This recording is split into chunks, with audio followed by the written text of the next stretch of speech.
বুক ভরা আশা আর প্রিয় দলের প্রতি অগাধ ভালোবাসা থেকে চট্টগ্রামের পটিয়ায় ব্রাজিল সমর্থকরা তৈরি করেছিলেন ৩০০ মিটার দীর্ঘ এক বিশাল পতাকা। দিনরাত এক করে বানানো সেই পতাকাটি যখন সগৌরবে আকাশে ওড়ানো হয় তখন সমর্থকদের আনন্দের সীমা ছিল না। কিন্তু ফুটবল ঈশ্বরের কেমন নির্মম পরিহাস। পতাকাটি টাঙানোর মাত্র ৪ ঘন্টার মাথায় আচমকাই শুরু হয় এক পশলা বৃষ্টি। আর সেই বৃষ্টির ভার সইতে না পেরে ছিঁড়ে কর্দমাক্ত মাটিতে লুটিয়ে পড়ে কোটি টাকার আবেগে গড়া সেই বিশাল পতাকা মুহূর্তের মধ্যে তরুণদের বাঁধভাঙা উল্লাস রূপ নেয় কান্নায়।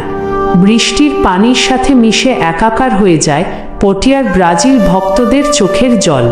প্রিয় পতাকার এই পরিণতি দেখে স্তব্ধ হয়ে গেছেন স্থানীয় সমর্থকরা।